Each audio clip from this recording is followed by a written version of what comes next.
માં હીટવેવને પગલે તૈયારીઓ તેજ ગાંધીનગર સિવિલમાં કરાઈ છે વિશેષ વ્યવસ્થાઓ ઇમરજન્સી વિભાગમાં અલગ અલગ 30 બેડ તૈયાર રેડ યલો અને ગ્રીન ઝોનમાં 30 બેડ તૈયાર કરવામાં આવ્યા છે તો સિનિયર ડોક્ટર સાથે નર્સની ટીમો 24 કલાક સ્ટેન્ડ બાય રહેશે હીટવેવથી અસરગ્રસ્ત દર્દીઓ માટે દવાઓનો જથ્થો રખાયો છે બાળકો સગર્ભાઓ અને વડીલો માટે ખાસ તંત્રની અપીલ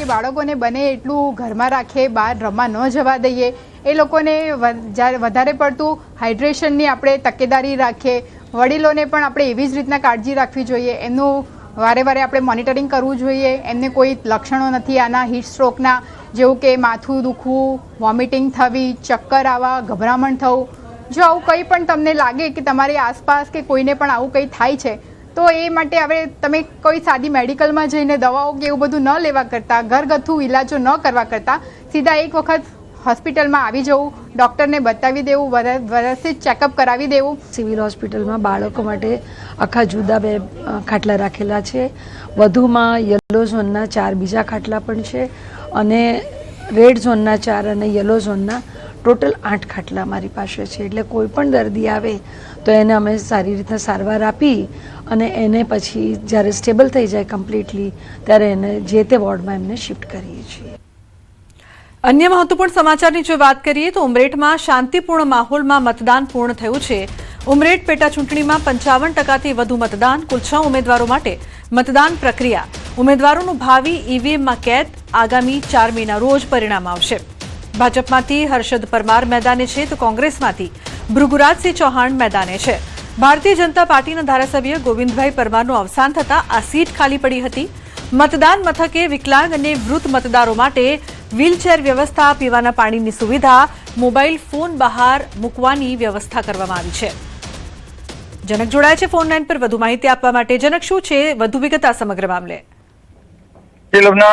આણંદ જિલ્લાની આ ઉમરેઠ વિધાનસભા અને એની પેટા ચૂંટણી મુખ્ય કારણે કે ભાજપના સિટિંગ એમએલએ ગોવિંદભાઈ પરમારનું અવસાન થતા આ બેઠક ખાલી પડી હતી અને ઇલેક્શન કમિશને અહીંયા આજે વિધાનસભાની ચૂંટણીનું આયોજન કર્યું છે ભાજપે ગોવિંદભાઈ પરમારના દીકરા હર્ષદ પરમારને ઉમેદવાર બનાવ્યા છે અને કોંગ્રેસે ભૃગુરાજસિંહ ચૌહાણને ટિકિટ આપી છે ચોક્કસ કહી શકાય કે આજે સમગ્ર ચૂંટણી પ્રક્રિયા ખૂબ શાંતિપૂર્ણ માહોલમાં આજે સાંજે સવારે 7 થી 6 વાગ્યા સુધી સંપન્ન થઈ છે અને અમારી પાસે જે માહિતી છે સાંજે 5 વાગ્યા સુધી 54.42% એટલે 54.42% જેટલું મતદાન 5 કલાક સુધી નોંધાયું છે હજી 6 વાગ્યાના ફાઇનલ ફિગર આવ્યા નથી લગભગ 7 સાડા 7 સુધી અમારે આણંદ કલેક્ટર સાથે વાત થઈ કે 6:30 પોણા 7ની વચ્ચે ફાઇનલ પર્સન્ટેજ આવી જશે એટલે કહી શકાય કે ખૂબ શાંતિપૂર્ણ વાતાવરણમાં આ ચૂંટણી સંપન્ન થઈ છે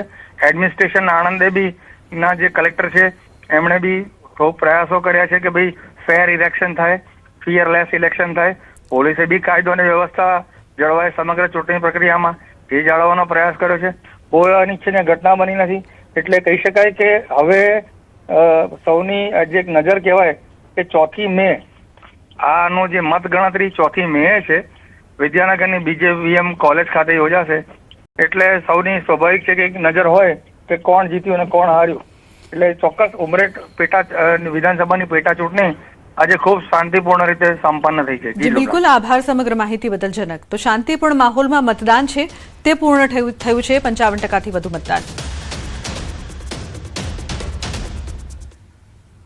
મતદાર યાદીમાં છબરડાને લઈને કોંગ્રેસના આક્ષેપનો મામલો ભાજપના પ્રદેશ પ્રવક્તા ડોક્ટર અનિલ પટેલની પ્રતિક્રિયા ચૂંટણી પંચના કર્મચારી અથવા કોમ્પ્યુટર ઓપરેટર ભૂલ છે અનિલ પટેલે કહ્યું એક જ ફોટો અને વારંવાર નામવાળા એક જ વખત વોટ આપી શકે તેવું પણ તેમણે ઉમેર્યું છે કોંગ્રેસે ચૂંટણી દરમિયાન આવા વિષયો સાથે પ્રચાર ન કરવો જોઈએ આ પ્રશ્નો ચૂંટણી પંચે જવાબ આપવો જોઈએ મતદાર યાદી શુદ્ધિકરણ પ્રક્રિયા સમયાંતરે ચાલતી હોય છે મતદાર યાદી મામલેનો ખ્યાલ કોંગ્રેસને આવવો જોઈએ તો BLOએ શું કર્યું એ અંગે કોંગ્રેસે ચકાસણી કરવી જોઈએ તેવું પણ તેમણે કહ્યું છે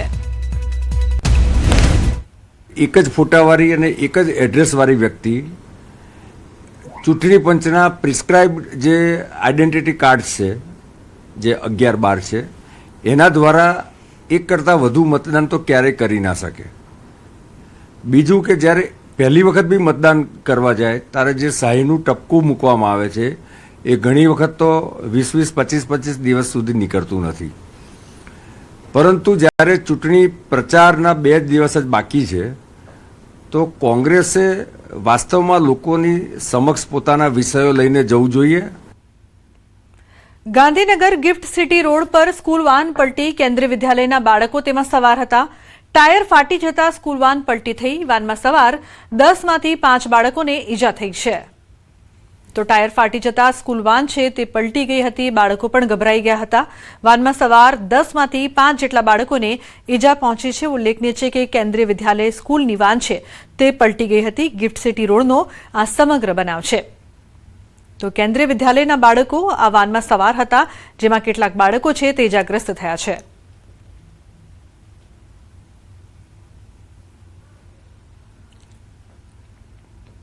વલસાડ જિલ્લાના ઉમરગામના સ્ટેશન રોડ પર ફરી એક વખત અકસ્માત સર્જાયો છે.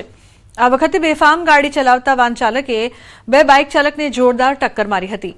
આ ટક્કરના કારણે બંને ચાલક રોડ પર ફંગોળાયા હતા. જો કે સદનસીબે બંનેનો જીવ બચ્યો હતો. આ સમગ્ર ઘટના સીસીટીવી કેમેરામાં કેદ થઈ છે. જો કે સદનસીબે તેનો જીવ બચી ગયો હતો. અકસ્માત સર્જ્યા બાદ વાન ચાલક ઘટના સ્થળથી ફરાર થઈ રહ્યો હતો. ફરાર થતી વખતે પણ અન્ય એક બાઇક ચાલકને જોરદાર ટક્કર મારી હતી.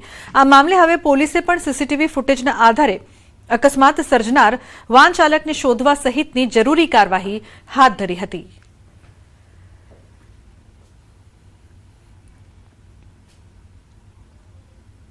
જામનગરમાં બેકાબુ કારનો ભયાનક અકસ્માત સર્જાયો છે. મોરકંડા પાટિયા નજીકની હોટલ પાસેની આ ઘટના છે. બેકાબુ કારે કેટલાક લોકોને અડફેટે લીધા. બેકાબુ કારે કેટલાય વાહનોને પણ અડફેટે લીધા હતા. અકસ્માતની ઘટના સીસીટીવીમાં કેદ થઈ છે. જો કે સદનસીબે લોકો સજાગ થઈ અને સાઈડમાં રહેતા કેટલાય લોકોના જીવ બચી ગયા છે. તો બેકાબુ કારે કેટલાય વાહનોને અડફેટે લીધા હતા. જામનગરની આ સમગ્ર ઘટના રફતારનો કહેર અહીં પણ યથાવત જોવા મળી રહ્યો છે. ઉલ્લેખનીય છે કે બેકાબુ કારનો ભયાનક અકસ્માત સર્જાયો હતો. સીસીટીવીમાં આ સમગ્ર ઘટના કેદ થઈ છે, જેમાં જોઈ શકાય છે કે કાર કેટલી સ્પીડમાં આવે છે અને અનેક વાહનોને જોરદાર ટક્કર પણ મારે છે. આ કાર આટલી બેકાબુ કેમ હતી તે તપાસનો વિષય છે. અનેક વાહનોને નુકસાન પણ પહોંચ્યું છે. તો જામનગરની આ ઘટના છે તે સીસીટીવીમાં કેદ થઈ છે. બેકાબુ કારનો આ ભયાનક અકસ્માત છે તે સામે આવ્યો છે. ઉલ્લેખનીય છે કે અનેક વાહનો અહીં પાર્ક કરવામાં આવ્યા હતા અને તમામ વાહનો છે તેમને મોટા પાયે નુકસાન થયું છે. ખૂબ જ સ્પીડમાં આ કાર આવે છે અને અનેક વાહનોને ટક્કર મારે છે. મોરકંડા પાટિયા નજીકના હોટલ પાસેની આ સમગ્ર ઘટના.